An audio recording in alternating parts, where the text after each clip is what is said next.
Pastor Dan in Coverstone. It is Tuesday, September 8th. Last night on Monday the 7th of September, had a dream that has probably troubled me more than any of the dreams that I've had. I'm an American. I love this country. I've traveled to 43 countries, and we have a heritage. We have a country that stood as a beacon of hope and light, even financial support for a lot of the nations. But this one got me last night. Saw a Statue of Liberty proudly standing in the harbor outside of New York, lighting the nations in freedom. I saw the sky suddenly darkened. Strong waves began to crash against the shore with a very, very fierce intensity, almost hurricane, tsunami-like force, tropical storm-type force. And there were boats, and they had men in them. And they were out in the storm trying to breach the island on which she stood. They were fighting the waves as well, but they were actually kind of working with the waves. And they were trying to get the lady, but the storm was so severe they could not, even though the storm and them seemed to be looking into, working together, so to speak. I saw the torch in her hand. It was flashing, being struck by lightning. Pieces of rock and debris were being thrown at her with brute force. And she was, even though she had her torch, she was an immovable statue. I saw her watching and looking around about her to kind of see where the attacks were coming from. So she knew they were there, but she would not move. Feet were stuck on that pedestal. The rocks and the stuff, the debris that was being thrown at her, had caused some gashes, had caused some cuts on her neck. Round about her heart, I could see there was blood coming out, like she not necessarily had been shot, but something had tried, like the debris in the rock had either pierced her or had left a jagged edge and cut something. I saw that 3 of the spines on the crown on her head, I don't think necessarily it's a crown, but it had some spines that were pointing out. 3 of them. 3 of those spines on her crown had been broken off and was leaving a very, very jagged edge. And the right torch hand kept dropping to secure the tablet with the Declaration of Independence, July 4th of that year, that had been pinned on it. She would drop her hand and kind of do this to keep the book in its place. She was struggling to keep her footing, almost slipping off the pedestal, but she wouldn't move. She would not move. And also there was this huge volley of trash and debris, just junk, hit her directly in the face, and she stepped back off the pedestal and she fell because the force of this hit her right in the face. She still held on to the torch, and she still held on to the Declaration's date line on her on the book. But that light, that torch just kept flickering like a light about to go out. The Declaration that was in her left hand or left arm, it was cracked, and there were large chips and pieces falling off of it.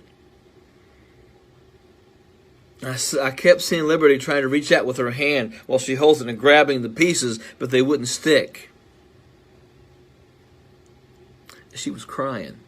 Liberty was crying. She was weeping. She was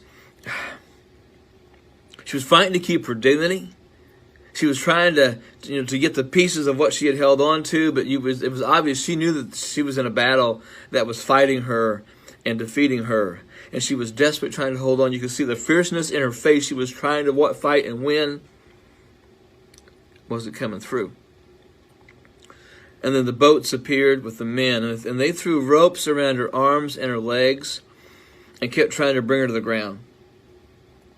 And they pulled and pulled in tandem, and finally she fell to her knees. It was almost like Gulliver's Travels when the giant gets knocked over. They were throwing herself around, but she was still got the light. She still has the torch in her fists, her right hand, and she's trying to hold that book, what's left of it, in her left hand.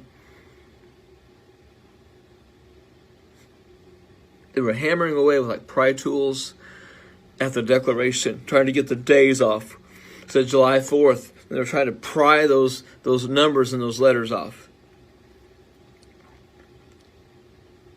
And they were using cutting tools to remove the torch.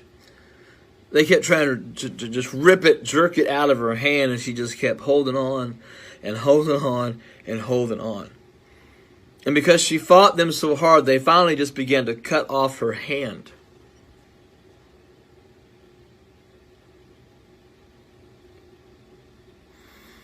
They tied her other hand behind her back.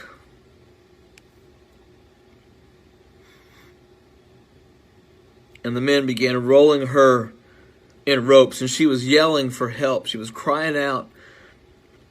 It wasn't a desperate cry. It was a cry for those who were listening to come to her defense. All those nations that she had helped for so many years, and nobody would come. And they took a large banner of fabric. It was black and smoky gray, kind of all together. Black and smoky gray banner of fabric. And they covered her face with it. They just kept wrapping and wrapping, almost like a mummy would think. They just kept wrapping and wrapping and wrapping until you could barely see her eyes and the jagged spines of some of the the crown. Then they took an anchor chain and they wrapped it around her neck, and they asked her if she had any last words.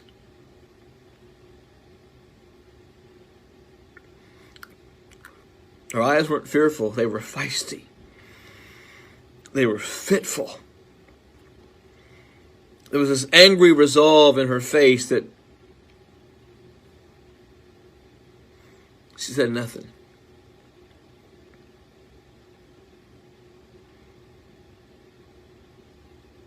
That chain was tied to a boat, and the boat began to drag her off of Liberty Island and out into the harbor.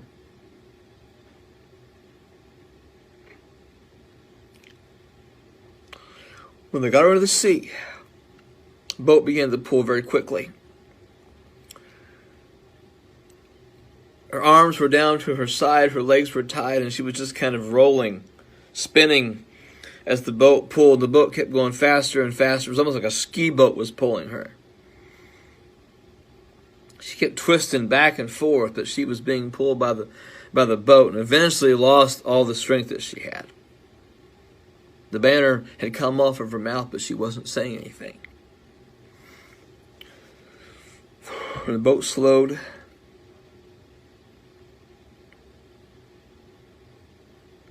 and then the boat kind of looked back to see where she was, and they reversed the boat. It reversed the boat and went backwards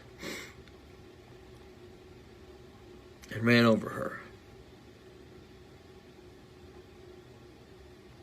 See that body bouncing and bleeding in the harbor. She took a breath and she went under. She came back up a minute later, and then she did the same thing again. And when she came up the next time, the boat accelerated forward, hit her square on the face, and she went down.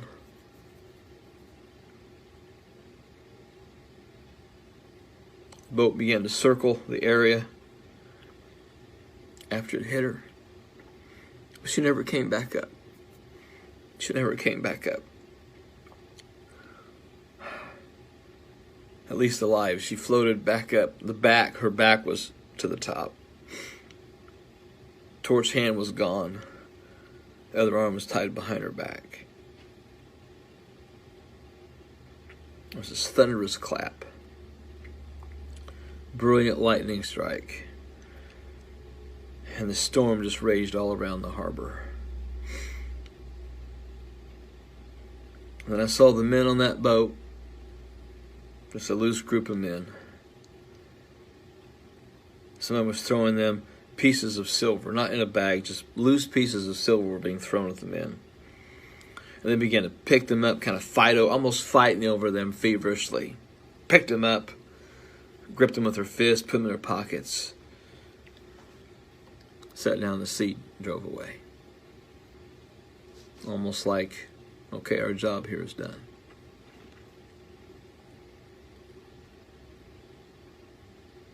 This one got me. The others, the dreams always get me, but this one got me because this is America's land I love. I know what the Statue of Liberty stands for.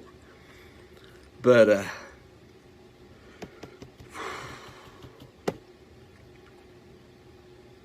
I love our country. Traveled enough to know that we got a lot of good here. I know what most Americans think about this country, but I also know that a lot of people, they hate it and don't even really know why they hate it. And I'm talking about the protests and the defund the police groups and any movement that wants to shred the Constitution. And I may get a little political here, and I don't care. What I saw has impacted me last night. I lost a lot of sleep last night. I woke up about 2:15. I've been able to get to sleep ever since. The dream going through my mind very, very much. Believers, we need to pray for our country. We know eventually it can't last forever. I know that. You know that. We all know that. My hope, my prayer was that this nation would last long after me so that my kids and my grandkids would understand how much this country has done for people, its people, and for the nations and for those that come. But I ask you to pray for America. I ask you to pray for our elected officials. Silver, at the end of the dream, tells me something. Somebody is paying to see her go down.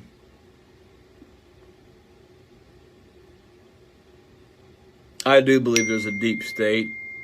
I do believe there's a lot of chaos in our world, a lot of chaos in our country. I believe there are people in high elected office who want to see this country burn. I don't. I want fire, but I want cause fire revival to hit. I know what the dream means. I think you all know what the dream means. Our country, our freedoms are under attack. And we have a responsibility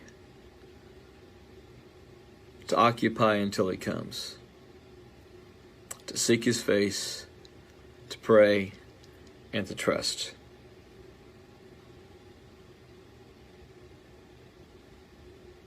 So pray for America.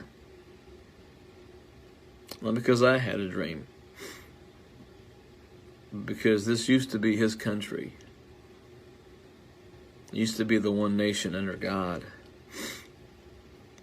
And now there's a large group of people fighting the very God whose nation it used to be under, or who the God it used to be under, you know what I'm saying?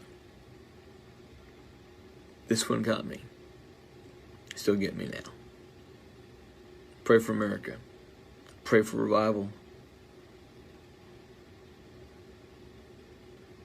If nothing else, I want to see her go down fighting.